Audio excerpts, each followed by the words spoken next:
Okay, what we have here is a 2012 Prius C. We're gonna do an oil change, just short, quick, and easy. Let you know the tools, where everything is at, and just a short format. Now for my application, I needed a 14 millimeter wrench for the drain plug, and I needed the filter tool.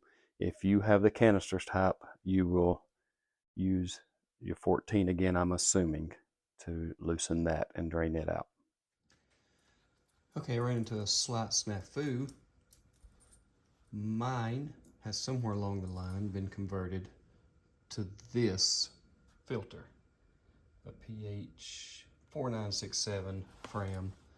It calls for a canister from Toyota, but I am glad somebody switched it over because I would rather change the filter than use that canister and worry about O-rings and things. So if your has been changed, that's the number you will need. If it's not, they have it at Walmart. They actually have an original Toyota filter there if you have the canister. So just may want to check and make sure nobody switched it out, and they do call for synthetic 020 motor oil.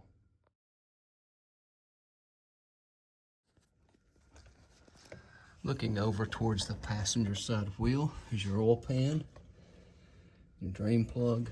Right beside it is the oil filter, and we're just going to drain the oil and replace that filter.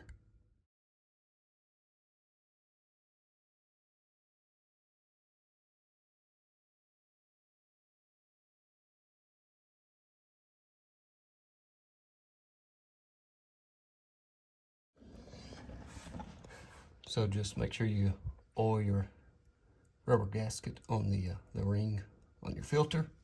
Attach that, tighten your drain plug down, and you're ready to put oil in. Now that you have your oil drained, just want to come and loosen your filler cap. Take your funnel, unless you're really good and steady-handed, 4 quarts of oil, and then put the cap back on, crank it up, let it run, set, check your oil, make sure everything's good. And that is the short, sweet version of how to change the oil in a 2012 Prius C.